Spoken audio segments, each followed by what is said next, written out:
9th of June, James Watt Harbour. That big crane there is called Goliath.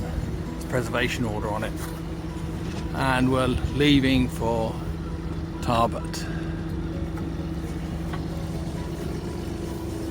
Mini cruise liner there, Lord of the Highlands. Bumped into her a few times. And that's looking back at the marina. 9:31, engine off, sails up. Looking at Greenock. Around here. Up there is Holy Loch, where they used to keep all the American nuclear submarines in the Cold War. Oh well, we wanted to go down that direction. As you can see, the wind is coming down there. It's about a force 4, and we're only making 2 knots against it. So we are abandoning today, and we're going to a little marina over there. It's called Kip. Well, here we are in Kip Marina. Basically about 5 miles as the crow flies from James Watt Marina, but weather was against us, so why push it?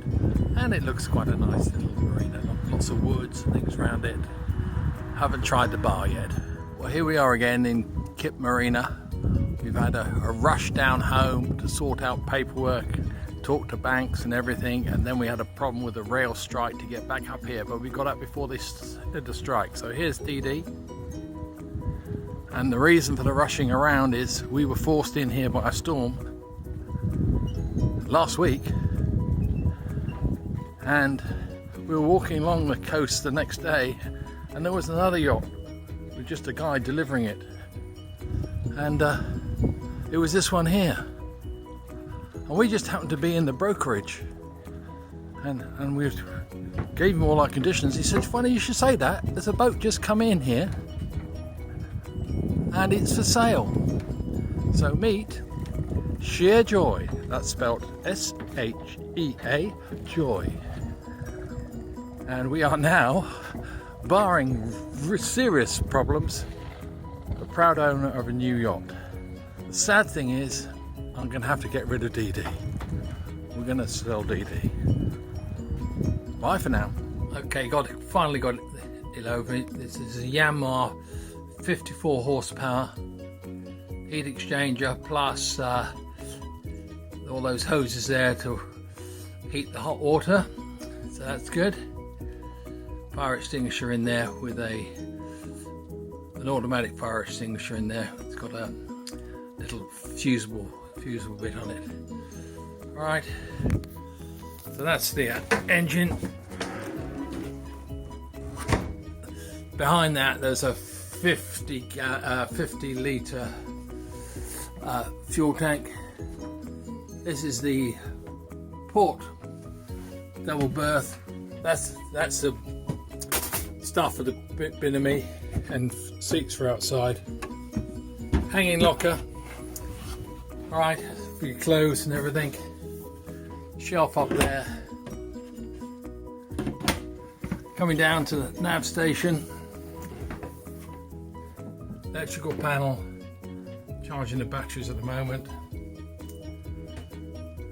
AC outlet. In fact, there's an AC outlet and everything, so when we've got shore power on, we can use our own heating rather than use the thing. Main saloon, got the instruction manual out. Galley, deep fridge. You can get lots of beer in there.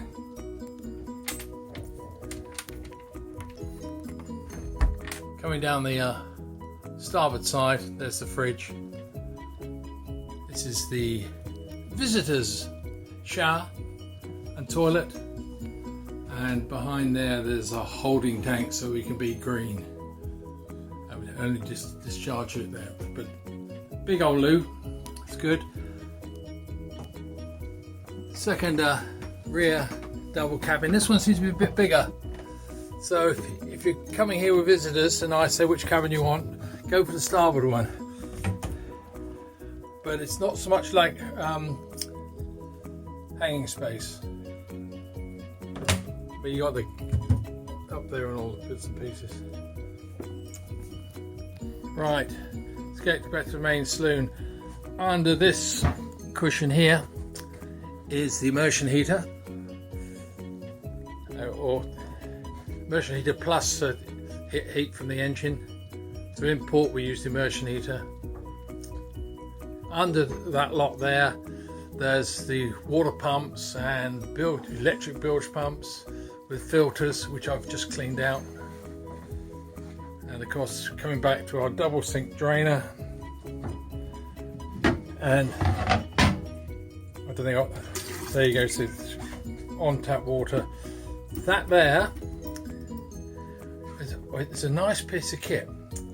There's a pedal down here, and we always, when we first came across one of these things, oh, so that's for the fresh water, you see. It's the drain for the fridge. So no wonder it came out cloudy.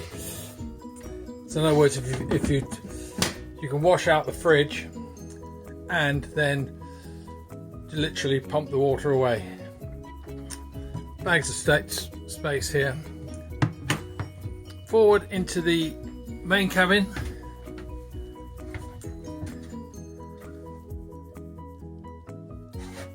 And then the forward heads. Again, loo down there, shower, nice and airy.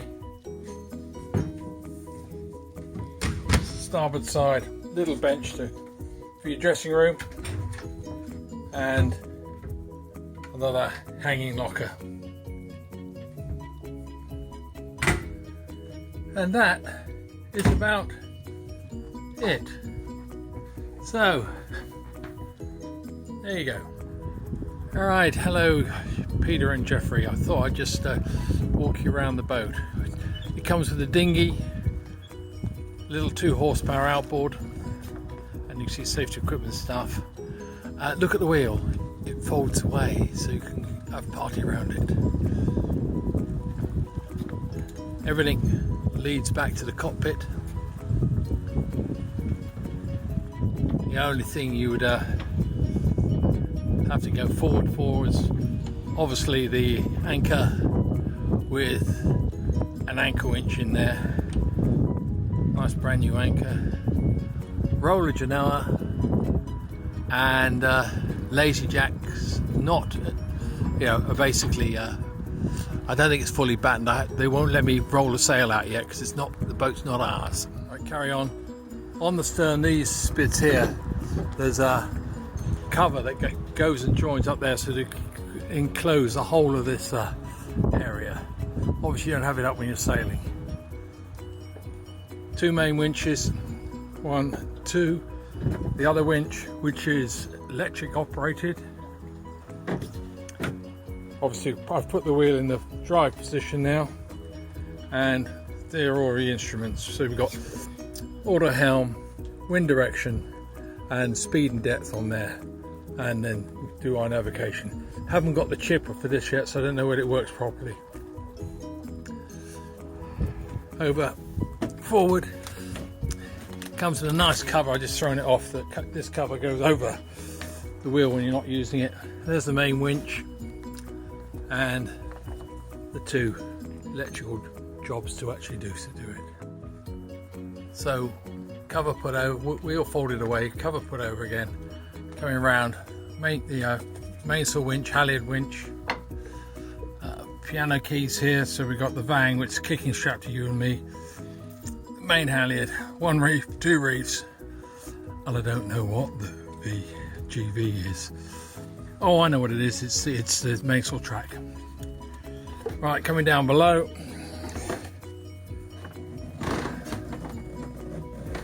And we'll have a look at the engine now first, when I can remember how to open it.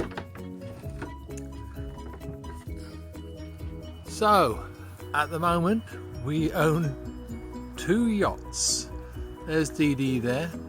We have as good as emptied her, and she's got so much room that, we've really had problems getting everything onto this yacht. Sheer joy. And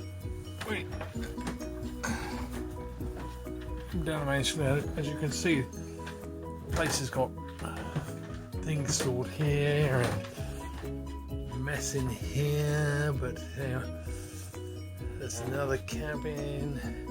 Chart table's a mess, but we're getting there, and we hope to set sail probably Wednesday.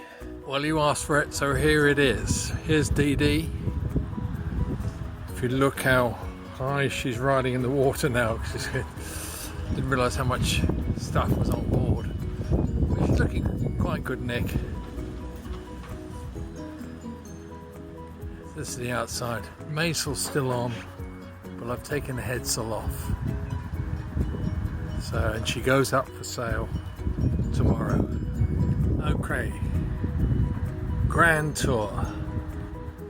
Things that we've had. You noticed we got a windscreen wiper there. Main helm with my JCP levers for my hydraulic drives and throttle for the engine. Peter will explain that to you if you. Right, down to the galley. Well, I've got to take my shoes off because Carolyn's been doing some cleaning. Into the galley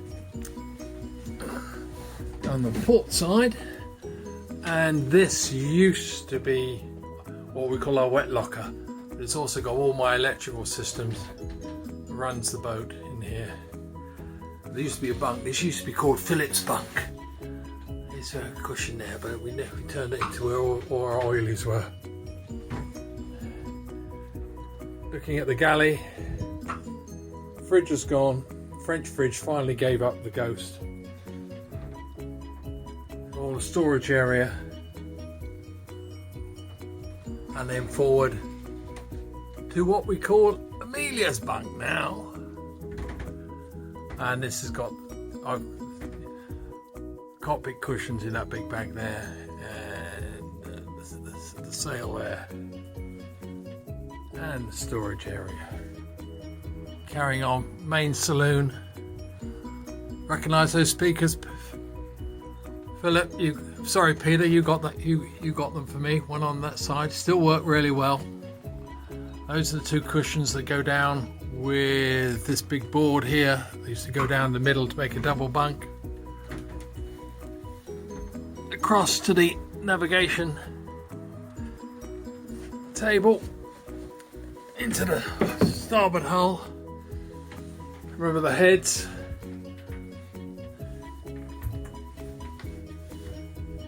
Come in here. Loo down there. It's a new loo from what you had, Peter. And then navigation berth. Someone used to be able to sleep there. And this is my glory hole. All the spares and everything for the boat used to be kept here.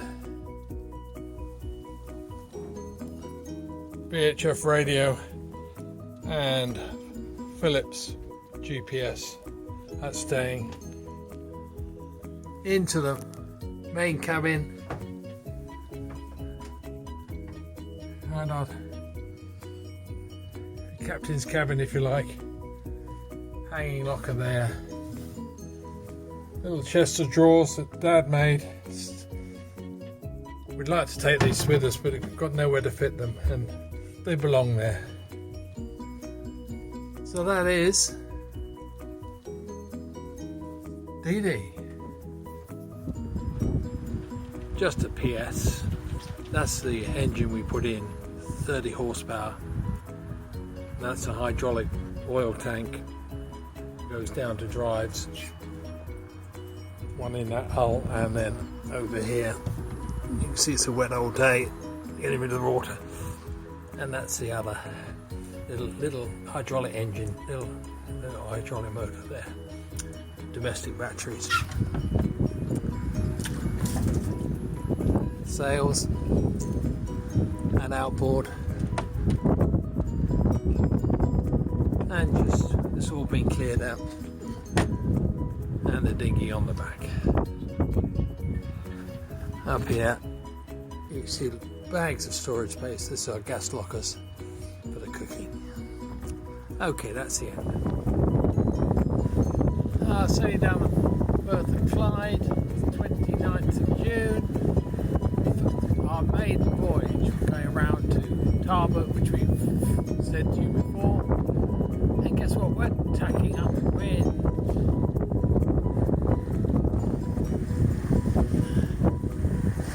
It's going along nicely. Doing about 6 knots. Upwind. 30th of June.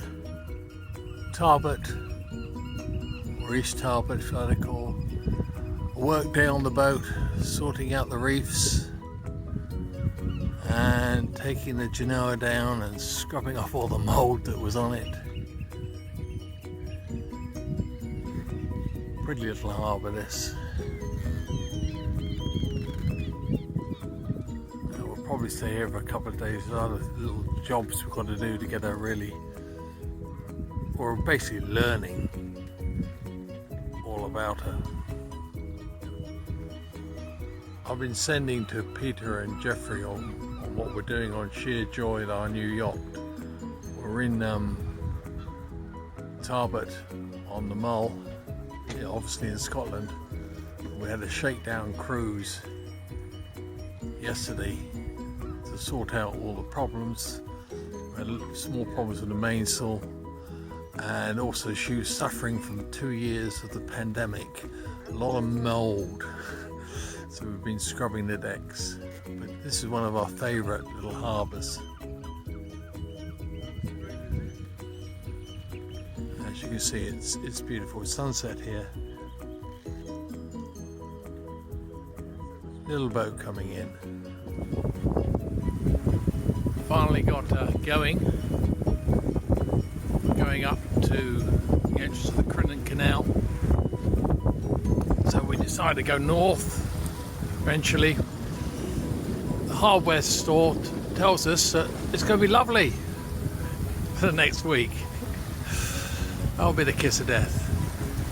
Got one reef in the mainsail, little bit of Genoa rolled away, and it's really comfortable. We're doing about 5.9 knots, and that's about it. Just had lunch.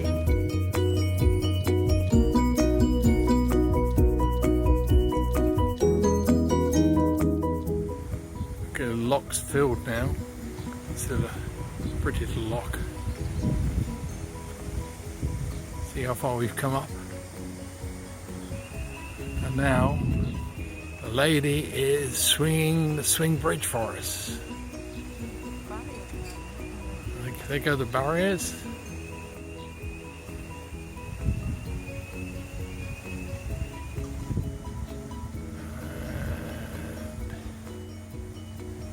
In a second, is it going to move? Hope so.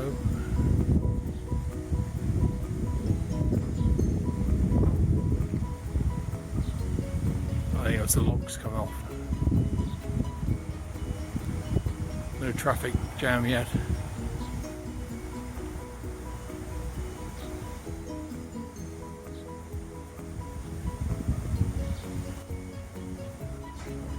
Oh, finally. Right.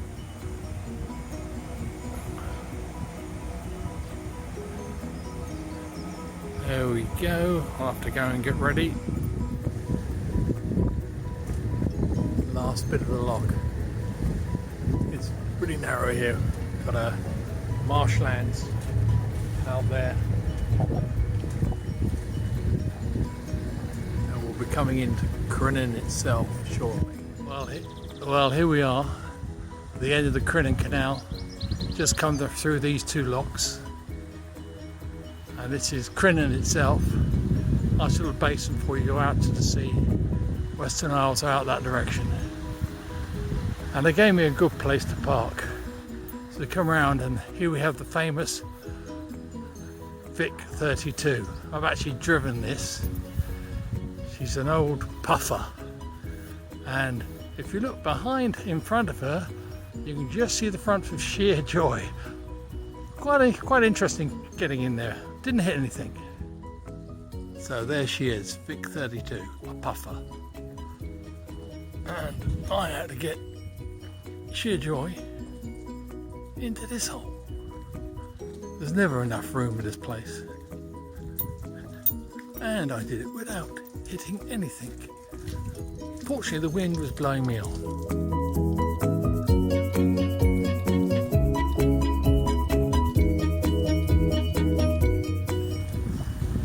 Monday, the 11th of July, left Cronin behind you. Sorry I didn't video the lock, it was a mob scene in there. You're only one lock keeper on. Looking south now, down towards Northern Ireland. We're heading up this direction to a marina called Crewhaven on a broad reach. Got one reef in the mainsail because the Admiral says so, and a full Genoa. Not such a nice day as yesterday, but at least the sun is shining and the scenery is spectacular. Threading between the islands here. If you look there, you can see the tide ripping through here. The rough water, it's about 20 meters underneath there. And over ahead of us, you see where it comes down, that's the famous entrance called the Corryvreckan, which has a huge standing wave when the tide is right. Yeah, 9 knots. Just listen to that water, that's tide. Hear it rushing through there. Nice day. Threading our way up to about Oban, past these nasties. You look at the tide running, tide is running with us. I miss those sort of rocks. Old Autohelm's doing a good old job here. It's a very good Autohelm. Look at the tide and the atmosphere. And the sun's out. It's just the sheer power of the tide. It's rushing between these rocks. Well, here we are, Jeff and Peter, in Tobermory. Finally made it. There's quite a story behind getting us here, but Karen is going to put it in an email. She's written a draft in a moment. You know, it's very difficult to soar with eagles when you're surrounded by a turkey.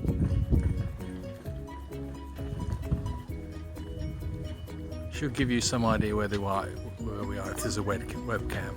This is the old fuel berth, which is sort of in the middle. Monday the 18th of July. Just left Tobermory. Got a new helmsman. Taking her back to Oban so she can catch a train. Got to go back and work. Forget what that mountain's called over there. But we're close hauled.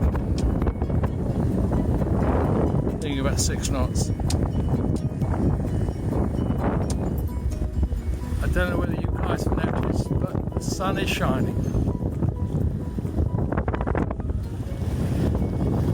We're close hauled. Going down to that corner over there, and then we'll be turning left down to Oban. Road's going really well.